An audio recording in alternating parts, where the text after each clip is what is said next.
the answers are inside. Yeah, I am the 21st century superhuman. Now is the time. Come on everyone, let's celebrate. We are the children of the sun. I can see you when I look into your eyes. We are the same, and we are light, yeah, we are one. Here now, hear my ancient prayer and sing along. We are awakening as one, and we can make a difference. Yeah, we can be the change it takes to make the world. Hi there, I'm Carrie Ellis, author of 21st Century Superhuman. This is our 21st Century Superhuman show. Today I have here with me my wonderful friend Judy Jandora, and we are going to talk about Be the Change You Wish to See.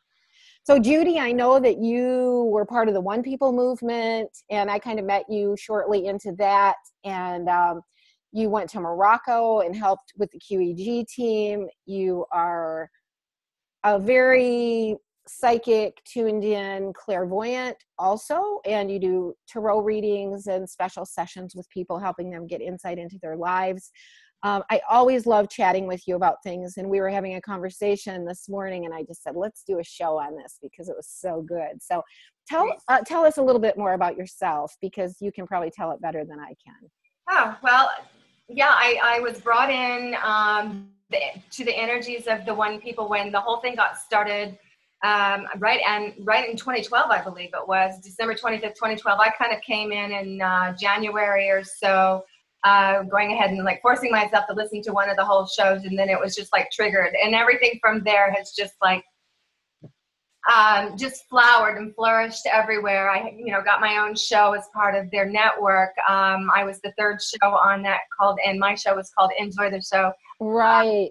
That lasted until Morocco, and then the whole thing. And I knew, for me, it was like, okay, so this is the sign that that's the end of that era for me, that portion. I'm really not having a difficult time letting go of things anymore, which is really, really wonderful. And I just move every day through knowing that my guides will show me my higher self, the part of me that is expanded beyond the physical limitations that I perceive at the moment. And will take me where I'm supposed to go and put me in contact with those I'm supposed to be with, including you. Yeah, you're really living in the flow these days. Also, previous to that, you used to do some workshops that were personal change workshops, right? Help people kind of dredge up their own stuff and definitely. I think my biggest, my most important urgings from within to assist the world, the outer parts of me, the other facets of me that are this world, and other people in this world, is to assist people to see themselves as much more powerful than they've ever known themselves to be, that everything is actually within their hands. And that's a great thing, but it's also a very scary thing for some. And, I've kind of learned to see some, when I think of other people, as other facets of myself. So if I'm seeing things in the world, if I'm paying my attention to something in the world that is feeling disconnected or dis-ease, feels a sense of dis-ease, I know that that's a fractal of myself, and that resides within me. So as I help it without me, I'm also learning every single time I have an interaction with someone. I'm learning about what I'm still hiding from myself. Your recording went to your picture, by the way. Yeah, I just am moving something. I'll be right back. No problem. So, it's, for me, I am all about empowerment. Even my tarot is called Tarot of Empowerment, because I want people to be able to stand on their own 2 feet. I want them to use their own intuition as the true guide, and not, get their information from, the false stories out there that we've kind of, gathered around us to teach us what it's like to be separate from self, to be separate from creator, which was part of the experiment. It was part of what it's like to come, out of the pure oneness of being with creator, all self, into a new experiment and a new expansion of soul, finding new gifts and new tools for new creation. We come in to see what it's like to be separate from, to expand, and it seems hideously horrible and painful and all of that. But I think from another perspective, we are reveling in it, and we're dancing, and we're in joy about it. The small self, the physical boots on the ground being can get really ticked off and feel barraged by the world if we allow those thought forms as part of our reality. But what I am doing is assisting myself through all others around me that are called to me to free that part of themselves by taking the responsibility on self and realizing that it's our own thought forms and it's our own grabbing hold of our own emotions and our own thoughts and recreating what we see in front of us. And I know it works because it's worked over and over and over again in my life. It's the only thing that does. Yes. Love is everything. That energy, that frequency is what we're all kind of coming into beautiful coherence with now, and it's shifting and changing everything. Really beautiful explanation of that. And what you're talking about, as I teach in 21st Century Superhuman, is quantum physics. Yes. This is part of this evolutionary leap that we're in. We are capable, probably for the first time, or the first of several times in human history, to understand that our thoughts literally are creating this reality that we live in, and we're living in a hologram. I mean, it's kind of difficult to really comprehend and to grasp. And I know we're kind of all on this journey of grasping little bits of that. But yeah, and that we begin to realize the role we are playing in sending out energetic frequencies that are showing us what we're seeing in return. So if we see animals being tortured and we see people suffering, we are literally playing out old data within ourselves. And so the place to look is within and begin clearing out that old data. And I know exactly. And shining that self-acceptance within ourselves, like loving ourselves every time we see something. That's a tough thing to do because it's such a distortion from what we thought was true, yet the distortion was what we thought was true and not the actual truth. Absolutely. Oh, very good. What we believe within ourselves is what we resonate into what we think of as physical reality. Who we are is the culmination of what our belief systems are to this moment, to this now. And that is what reflects back. And, it's a difficult thing for some fractals of ourselves. It has been a difficult thing, but it's becoming less and less and less so, because as we clear and clean that parts of ourselves and go in and love those parts instead of trying to push them away and push them back, which is again the old programming, which was hate what we don't like, resist what we don't like, fight what we don't like. All that does is bring it right in front of your face and make more and more and more of it. And that's, that seems to be kind of a funny sticking point with us these days, as a general. Yeah, and the ego has a lot to give up at that point. Let's talk about it from a little bit different perspective, from the perspective of when we can resonate our joy. And right before the show, you and I were talking about, you were mentioning how good I look where I am right now. And I was saying, when I'm in nature, when I'm in Pachamama, as the South Americans call her, I read a really cool thing this morning. I don't know if I can remember it, but about how Mother Earth is really the resonator of this hologram that we're in.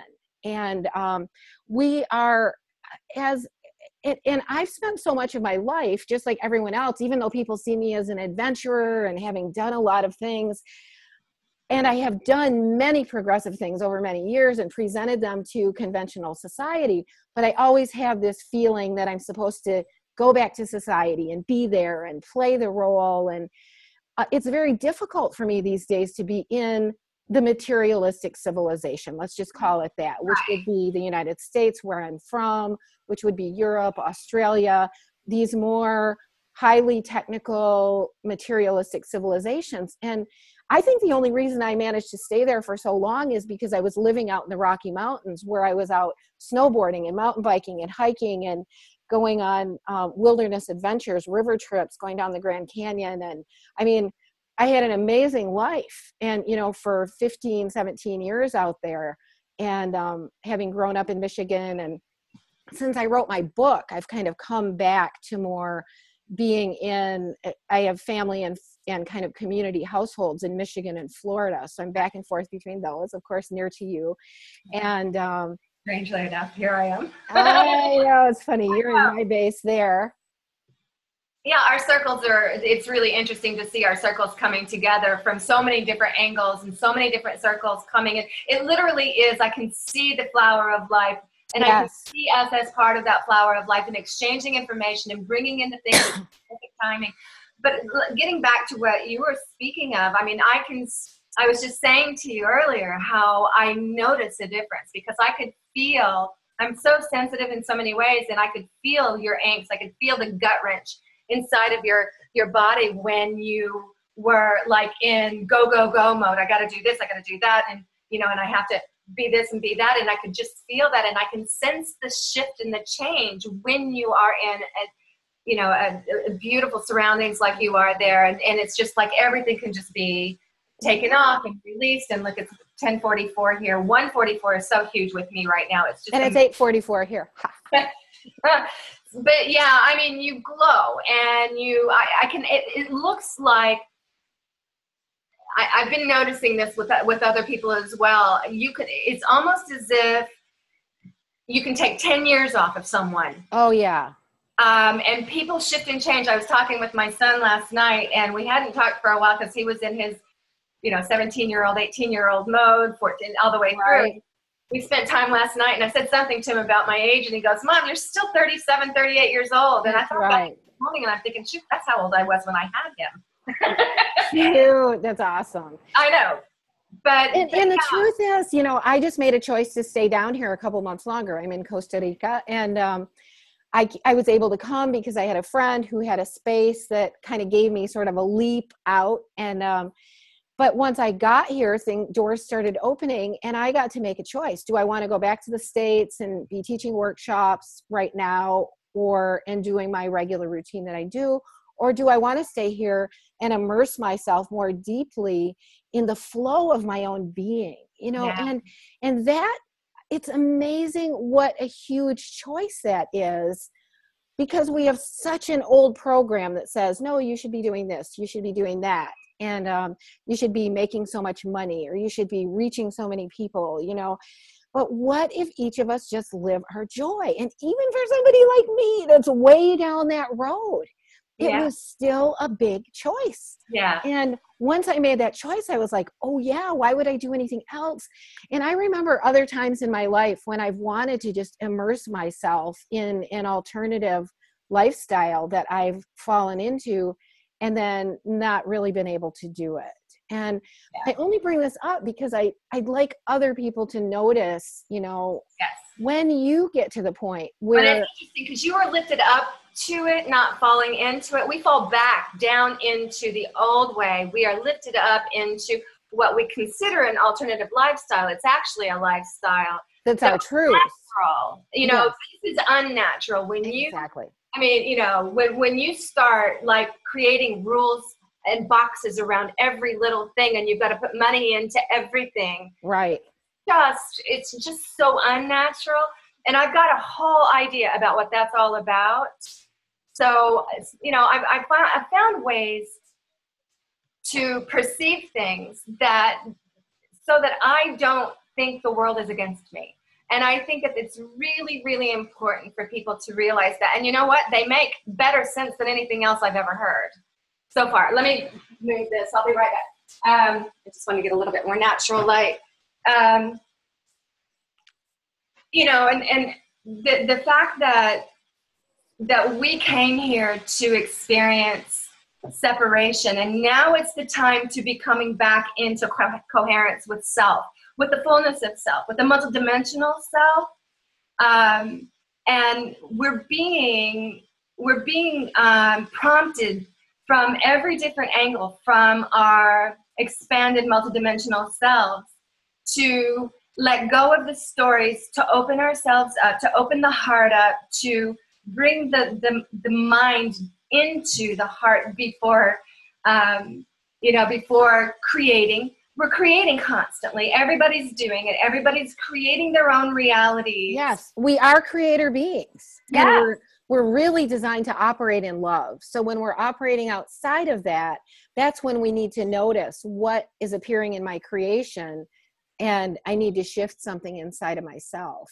Well, that's, you're in Costa Rica. I was there a couple of years ago. I was there for about 3 weeks, and it was just amazing. So I love the fact that I've been there, and I can feel what you're, generally what you're going through there. There are butterflies, blue butterflies, the blue morphous butterfly. Oh, right. Oh, so beautiful.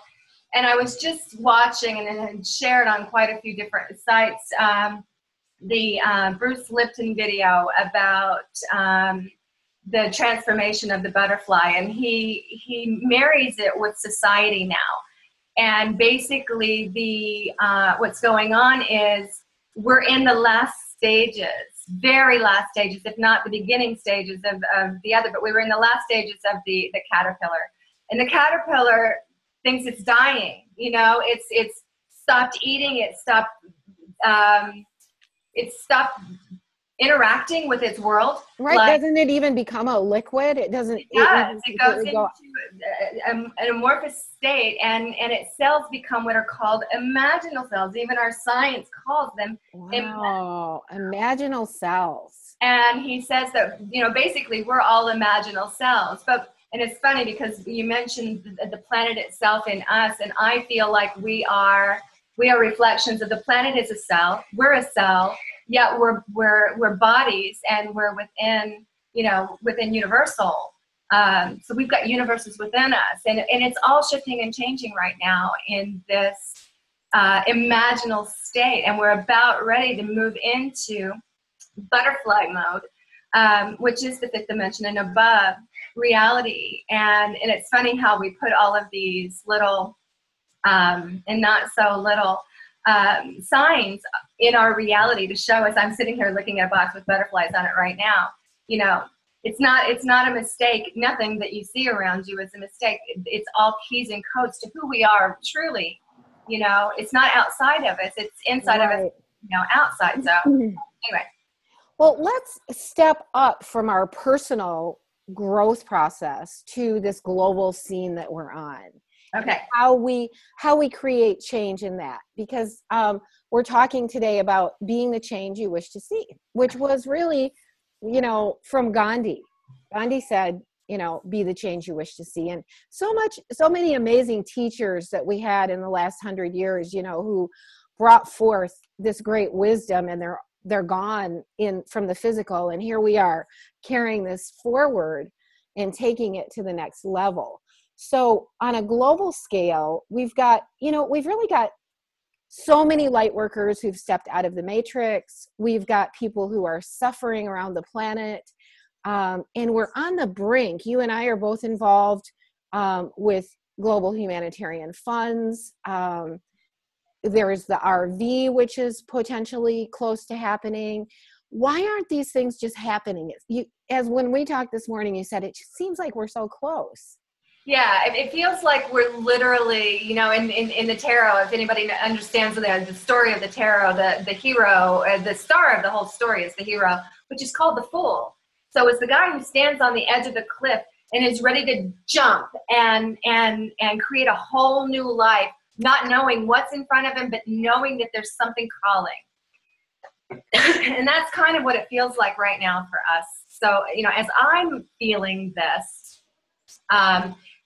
and the information that comes in, because when we start questioning within inside of ourselves, our outside will show us potentials for that, and the more the more we do it through love, the clearer and clearer the message, and it just comes one right after the other. And it just feels like the information that's coming in now, for me, is saying that, you know, you've heard of the event, right? You know, getting the terminology, the event is coming, the event is coming. The event is an inside job.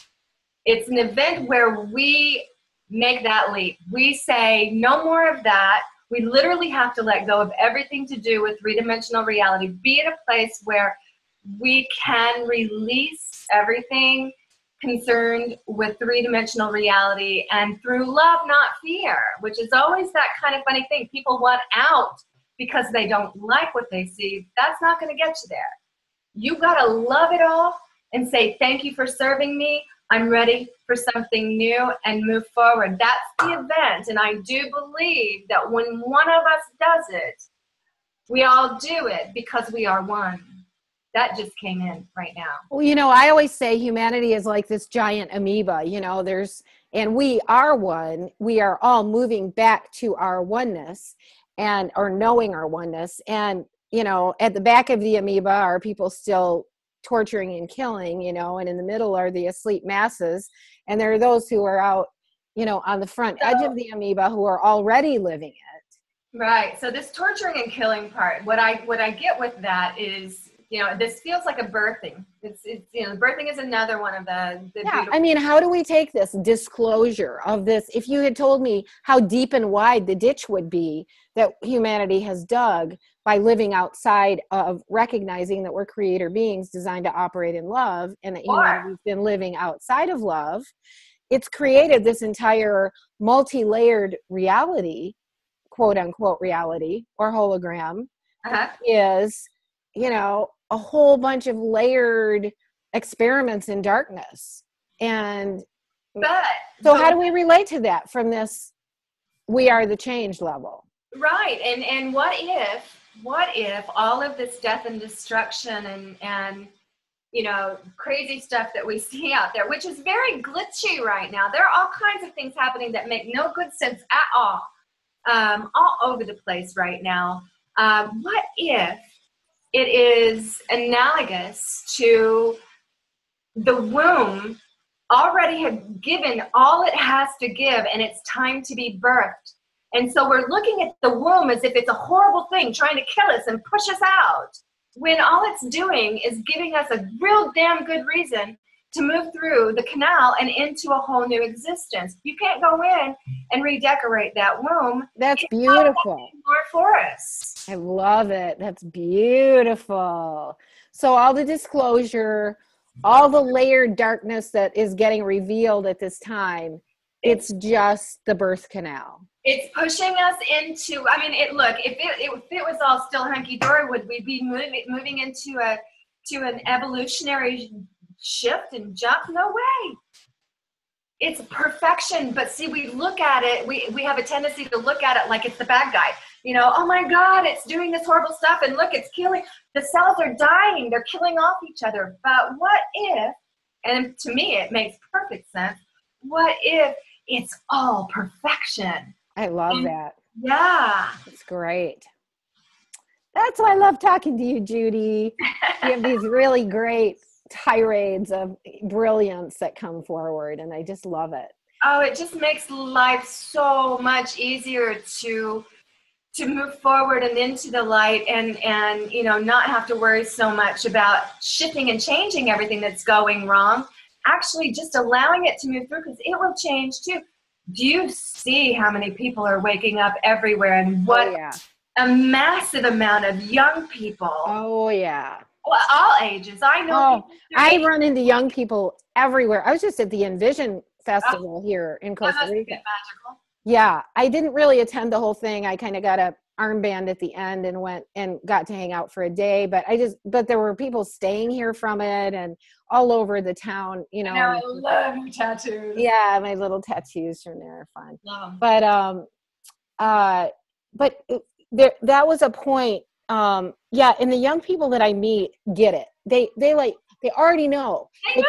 they came in to carry the new forward. They didn't come in with as much of the old program, exactly, like a computer program, as their whole life to get to where we are, and they're there instantaneously. Right. Very pure energies. So this is a really interesting point that you were kind of dancing around, which is, how do we look at the things that are going on? And I'd like to go a little deeper into that and not say, oh, I've got to change it. Oh, that's terrible. Oh, right. I need to tell someone.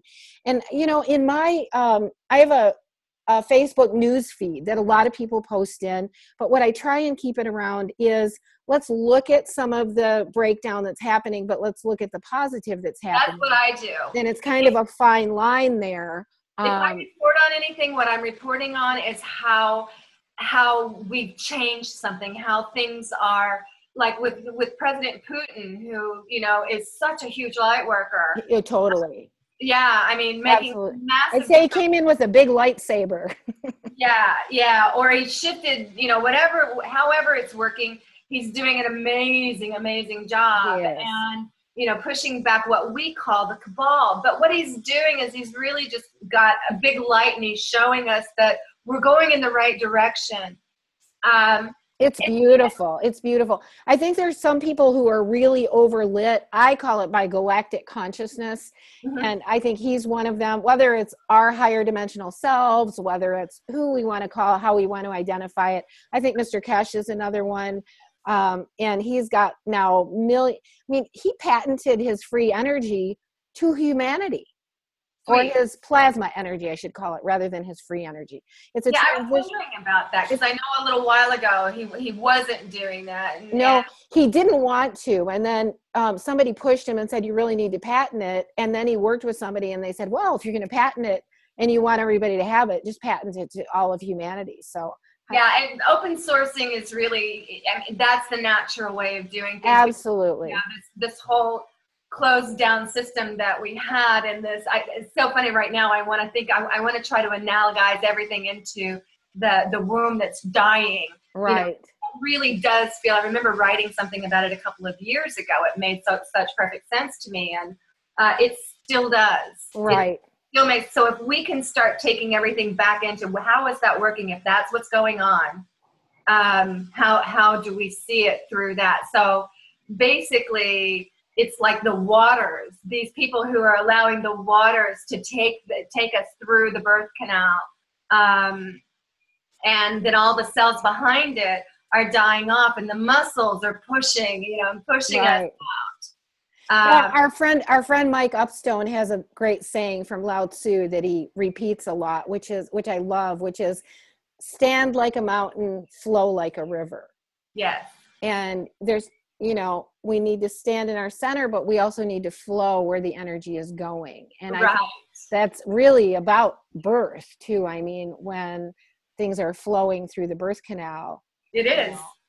Well, and being centered, which is kind of the stand like a mountain, is really knowing who you are inside of yourself, knowing that love is the mountain, and it's the steadiness of who you always are, always out of body, in body, everything. Yes. And really allowing all of the stories. That's the big thing right now. Being the change you want to see in the world, it really all comes down to releasing the stories and overlighting old stories with new stories. That's what I'm seeing in a big way right now, is people really starting to finally get it. It used to be that they would be angry when you would tell them, all you have to do is change your story. And it's like, I don't want to be responsible. Of course, they don't think of it like that, To them, it's like, if I don't fight it, who's going to? Right. I've actually I wrote the book 21st Century Superhuman about 3 years ago now. It was done, and I've been out teaching workshops, but I've been talking this in these circles of global change. And there'd be a time when people were bashing so-and-so, and I would just start saying to them, that's really a mirroring of something inside yourself. Begin breathing, smiling, and centering in love, and offloading anything outside of love. And what has been really fun to see over the last couple of years is that has become the wave that people are getting on the front lines, that this is only going to change through love. It's only going to change through me centering in love. And it's just really been fun to watch. And when things come up, I see a lot of people coming forward now saying, oh, let's center in love about this. And it's been really cool to watch that the collective is really getting this. Not that I was the only one putting it out there, but I remember when I first started voicing it, you know, ego, reality. Huh? You're the center of your own reality. So through you, that is what you see. Right. You know, and as many people, is as much as is in line with that in your thought forms within yourself is what you see through the collective outside of you. Right. And so if I'm choosing breathing, smiling, and letting go anything outside of love, in the Aramaic, it says cancel, release, and let go. It is like defragging a computer. It's not a psychological process. It's not, you don't have to process in order to do this. But what you have to do is be willing to notice your stuff when it comes up, cancel, release, and let go. And then come back to centering in love and breathing and smiling. In Hawaii, they had actually Aramaic preceded Arabic, Sanskrit, Hebrew, Lakota, Polynesian, and Persian. Didn't the Bible or Jesus' time he was speaking in, it was written in Aramaic, and it was mistranslated by the Greeks, who were kind of a power over old culture. And they didn't even have time very similar to now. Right. And what it says is, out of the heart come the circumstances of life. The heart, when translated correctly, meant the unconscious. But they didn't even have a word for that back then. And the Aramaic is a language of quantum physics. Mm-hmm. It was attempting to tell us, and it was grounded as a complete language in like 6000 BC, post-Atlantis, probably by us, by some multidimensional layers of who we are, who our ancestors are. And it really was trying to tell us that our thoughts are creating our reality, change our thoughts. An interesting thing that came from it is Ho'oponopono. Ho'oponopono. I never pronounce it right. Go ahead, you can say it. And one of the really cool things about it is the ancient aloha greeting was to put your foreheads together, breathe together, the same air, and to smile and say, hello, I greet you with open breath, which meant I greet you with nothing hidden. I greet you with my consciousness and my heart open. And then the white man came along and said, and wanted to shake your hand to see if you had a gun in it. And they called him the Haole, the man who greets without breath. Isn't that amazing? So as we enter into this open state, like you said, I see love all around me. I see people growing all around me. I see human progress all around me. I see the new earth in the birth canal. Yes. Because it's what I live every minute of every day. I'm also getting now too that it is us who comes back to us to teach us through these times, to assist us through these times. It's different facets of self, always helping self to move forward, expand out, to create more. And I'm noticing that it happens more when we go back into the thought forms that we, how we picture things, how we talk about things, how we go back and overwrite old concepts with newer concepts. And, I think one of the big things is to start retelling our history in a completely different way. And I think it's going to be a lot more natural. Everything feels unnatural until it doesn't anymore. Right. And it feels like, if we can start telling the stories of our past and our quote unquote oppressors as perfect ways to explore realities, instead of it being against us, it's actually there because we created it to be there. Everything is absolutely in absolute perfection. And all of the hideous, horrible things that we perceived as hideous and horrible, were ways for us to truly get, it's like ripping apart things. It's almost like working out with muscles, you know, and you kind of rip your muscles and then it gets stronger kind of thing. It's very similar. Right. In what we're doing in this reality to create something new. And it, you know, I keep now thinking about it's a dream within a dream. None of it's real, but as we speak the story, it's almost as if nothing ever happened before the now, but we created a module that said, this is what's happened. You've had this whole life. And yeah. And we can go back and rewrite and overlight old thought processes with new thought processes that change the now, because we're constantly doing that. You know, we're getting all of these stories about extraterrestrials or other dimensional beings coming here to help us. I mean, my goodness, the channelings now are just constantly coming in, and I can feel my higher self coming through and giving me information all of the time, dropping incredible pearls of wisdom in.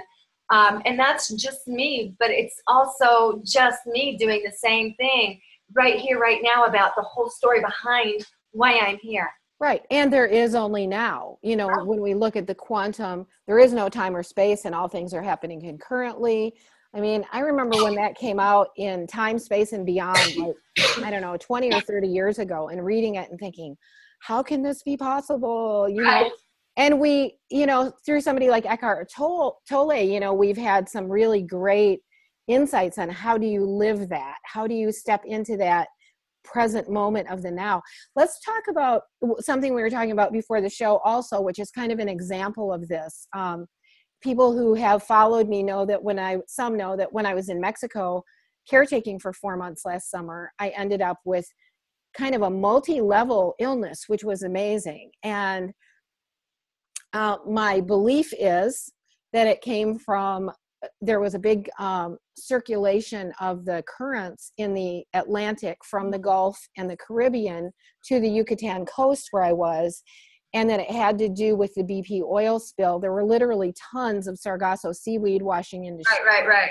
And rotting along the shore. The Mayan coast was considered a disaster, and I had been out snorkeling thinking, why does this water look like dish soap? And why are there so few fish compared to on the greatest reef in the Northern Hemisphere compared to when I was here 20 years ago? And then my mom sent me a note and said, Carrie, I'm really concerned. I just watched this documentary called Pretty Slick on what BP did in the Gulf with a chemical called Core Exit, which is an oil dispersant. I remember it. And what happens when the oil dispersant gets on your skin is it takes away the oil or the protective layer from your skin as well. And there's been many people who had, go ahead. So did you get this after she sent you? No, I already was dealing with, I had already had issues start coming up. And I'm not going to go into all the details. I did end up with like flesh-eating bacteria. I ended up with rashes. And I spent night after night after night studying and researching, and came out with a lot of information on what's being done with biowarfare and population reduction plans. You know, they're all the stories though. Right. And the first thing I came up with was, when I got this, I was grieving what had happened to the ocean. Yes. And the ocean. I was hearing you talk about this, and all of a sudden I could just see it's like clink, clink, clink. And so it was, so I had to first say, it is my grief that has allowed me to take on an illness. And your belief system that you were, that think about this, it's coming from the United States, which is the bad guy at this point, you know. Yeah. And it's poisoning the more natural parts of our reality, which is, you know, coastal down in that area, and you know, corrects it. Interesting. very so, but what it felt like to me is when you were speaking that, it was almost like this story of needing to fix something and taking it on. Right. And taking it on. And what was my lesson in the hologram? My lesson was that I can rise above this, that I need to call in my life force, my connection with source, my ability to create my cells anew every second, and to run that key energy through myself. And not. Remember when I broke my wrist? Yes. And everybody was saying, you can fix that. You can do that. And I'm like, I don't know how, you know? Right. I'm like, how do you think I can do this? I know I can. Right. But I don't know how. And then all of a sudden, it got worse. It got worse about 6 or 8 months later. Right. It got really bad. And I had a reading with Julian Wells. And my guides through him said, you need to continue. You need to do art, like drawing with art. Because if you don't, you'll lose it. You're going to lose it, you know, kind of thing. And I'm thinking, oh my God, it's so painful. I can barely do anything with it. How am I going to do art?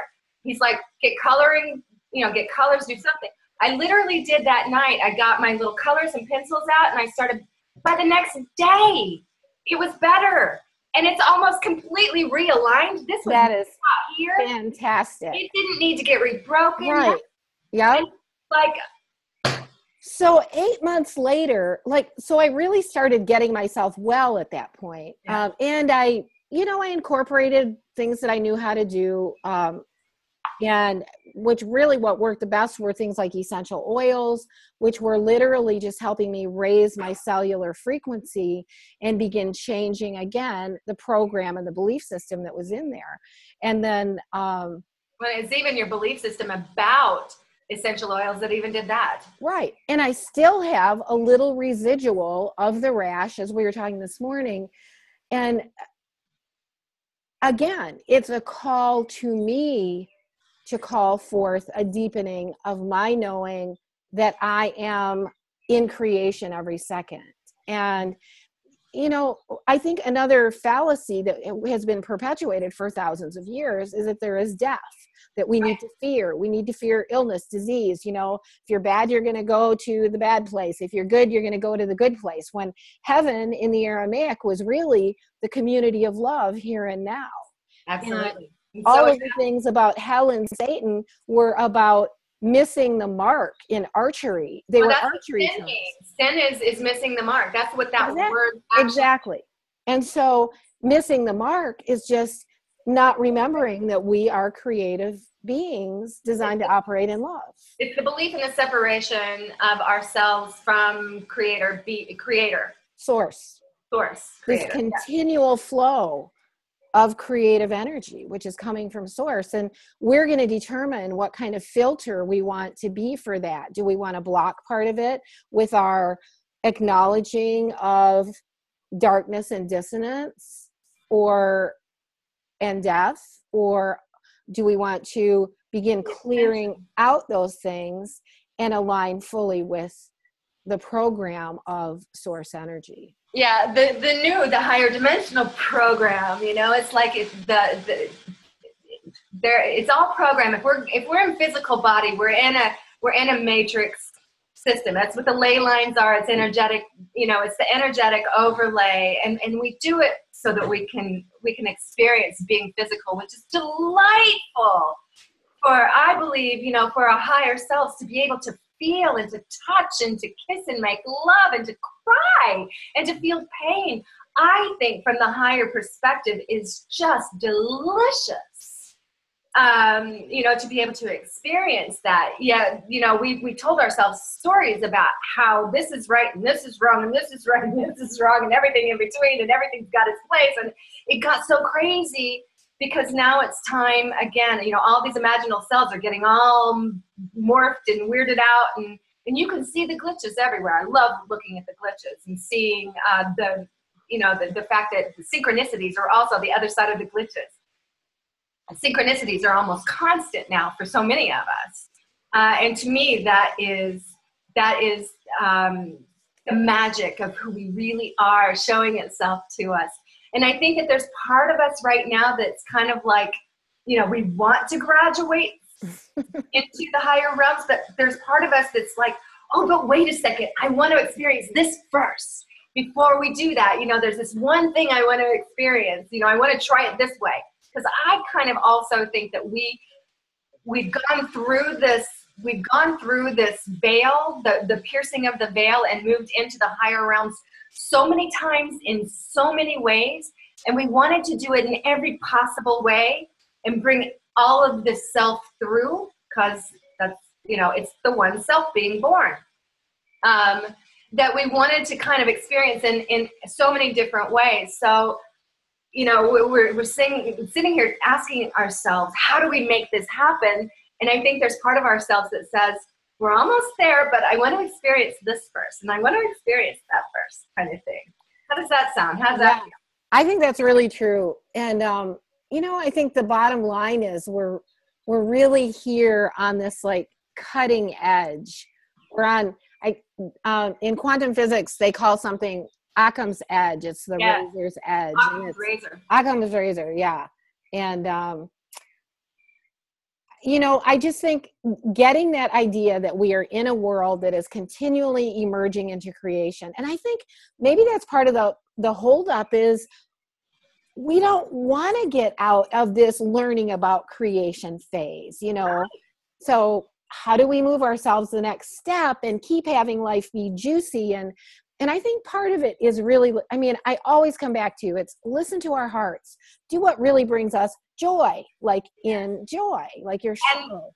Yeah, my show, enjoy the show. And I also think a massive, massive part of this is loving the creation as it is, loving it and seeing it as an assistant to you and not something that is there to assault you.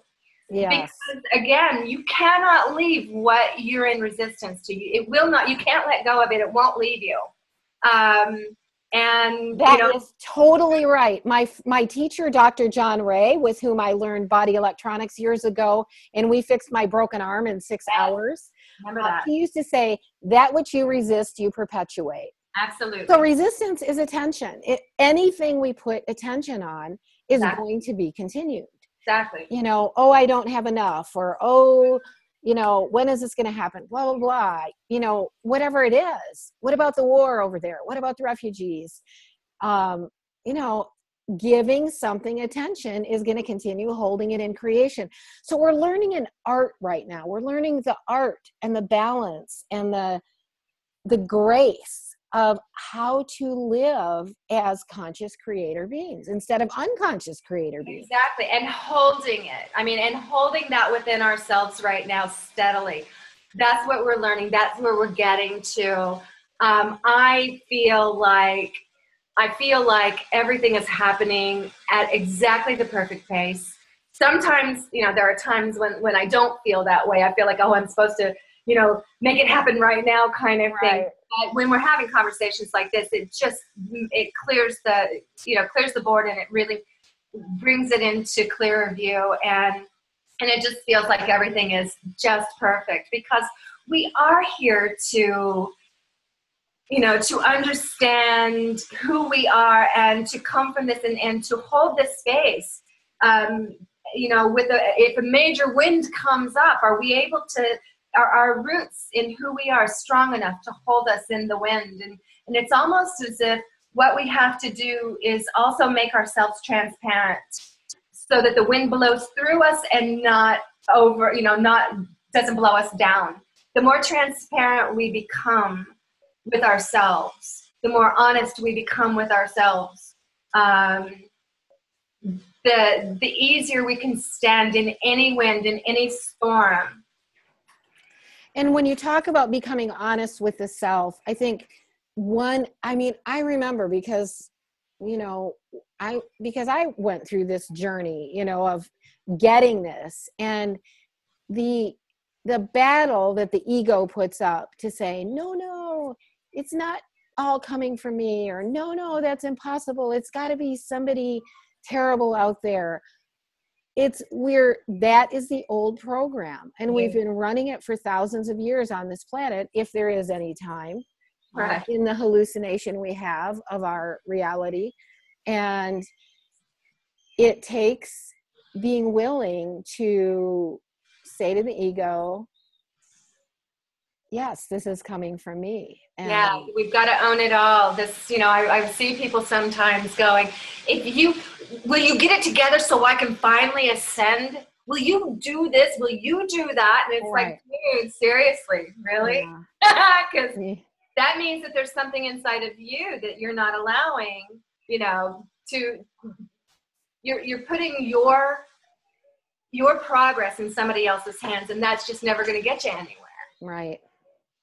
Well, Judy, I love talking with you, and we'll do this again sometime.